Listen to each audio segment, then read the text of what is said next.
Hello everyone, आप सभी का स्वागत है उम्मीद की किरण चैनल पे और पिंक आइज पॉडकास्ट पे। तो आप सभी के लिए एक नया टॉपिक लेके आया हूँ और ये टॉपिक आपके लिए बहुत ही इंटरेस्टिंग है और आपके लिए मोटिवेट भी करेगा। ये टॉपिक है रिलेटेड है आपके आईएएस से, यानी कि यूपीएससी से रिलेटेड है, सिविल सर्विस से।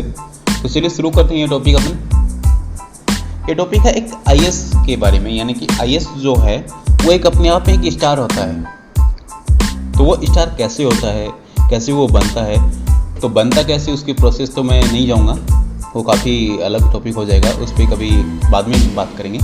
लेकिन वो एक स्टार कैसे बनता है और एक स्टार से सुपर स्टार कैसे बनता है, तो वो अपन डिस्कस करेंगे। तो चलिए शुरू करते हैं। चाहे आप आईएएस की तैयारी शुरू करने की सोच रहे हैं या सोचना शुरू कर चुके हैं, दोनों ही परिस्थितियों में आपके लिए यह जानना अनिवार्य है कि दरअसल यह है क्या जिसे आप पाना चाहते हैं और जहां आप पहुंचना चाहते हैं।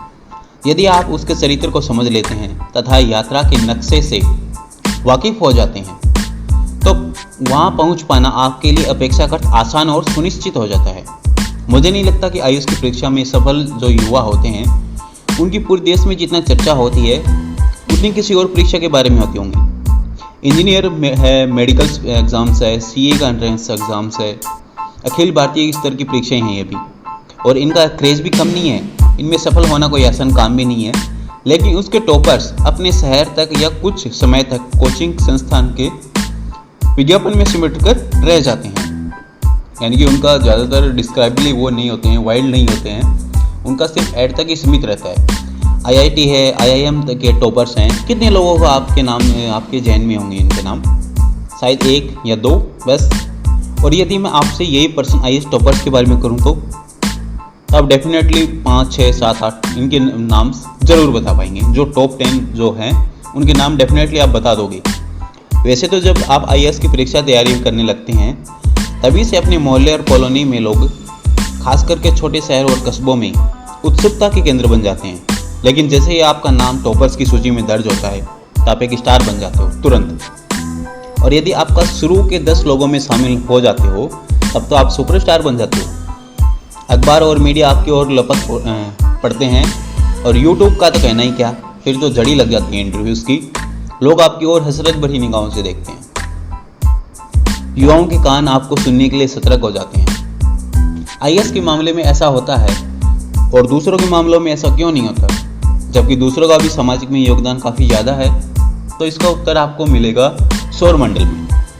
सौरमंडल में जो ग्रह और उपग्रह हैं उसके सिद्धांत में निहित है ये। तो आईएएस अपने आप में एक स्टार होता है जिसके पास स्वयं का प्रकाश होता है। संविधान एवं कानूनों के द्वारा उसके दिए गए अधिकारों एवं सुरक्षा को उससे तब तक कोई नहीं छीन सकता जब तक कि वह अपने निर्धारित पथ की परिक्रमा करता रहता है। वह उस पथ से मर्यादा से भटकता नहीं है। अन्य के साथ ऐसा नहीं है। निजी क्षेत्र में वह दूसरों के, यानी कि अपने मालिक के प्रकाश से प्रकाशित होते रहते हैं, जैसे कि चंद्रमा सूरज के प्रकाश से प्रकाशित होता है। यदि आप अपना ही कुछ करने लगे तो आपके अंदर प्रकाश उत्पन्न करने के लिए एक लंबी और कड़ी जदोजहद करनी पड़ती है, जैसे कि नारायण मूर्ति जैसे सम्मानित उद्यमी हैं। फिर इस बात की कोई गारंटी नहीं होती है कि आप अपनी मेहनत और उसका जो संघर्ष है वो कितना रंग ला पाएगा, बावजूद इसके कि वहाँ आसमान से भी आगे जहाँ होता है। आईएएस में क्या होता है, ऐसा नहीं होता है। आईएएस में जैसे कि आप बनते हैं और सबसे जो एक काफ़ी लोग सोचते हैं यह बात कि अब तो आईएएस बन गए, अब जो संघर्ष का दौर है वो ख़त्म हो गया, अब तो मज़े ही मज़े हैं। लेकिन सच में आपका जो संघर्ष का सबसे बड़ा जो दौर है वो अब शुरू होता है आईएएस बनने के बाद। समाज आपको जो समाज है वो एक हाथी घोषित कर देता है कि जितने भी प्रॉब्लम्स हैं, जितने भी काम हैं, वो ये बंदा करेगा। आपने कहावत सुनी होगी कि मरा हाथी 1.25 लाख का और जिंदा हाथी लाख रुपए का।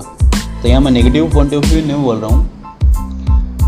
तो इसका आप उस टाइम में 1.25 लाख रुपए थी, तो आज के हिसाब से क्या होगा आप सेट कर सकते हैं। तो ऐसे ही वीडियो लेक्चर और सुनने के लिए आप मुझे लाइक और फॉलो शेयर कीजिए, सब्सक्राइब कीजिए। और ऐसे ही टॉपिक्स पे, यानी कि जो आईएएस से यूपीएससी सिविल सर्विस से रिलेटेड से सारे टॉपिक्स अपन डिस्कस करेंगे, जो मुझे मोस्ट लगेंगे, जो एग्ज़ाम्स के पॉइंट ऑफ व्यू और इंटरव्यू के बेस से और आपके जो एग्ज़ाम बेसिस हैं, जो बेनिफिट्स होंगे वो टॉपिक मैं आपके साथ डिस्कस करूँगा। तो थैंक यू, धन्यवाद। लाइक कीजिए, शेयर कीजिए, सब्सक्राइब कीजिए और बने रहिए उम्मीद की किरण चैनल और पिंक आइज के साथ। थैंक यू, धन्यवाद।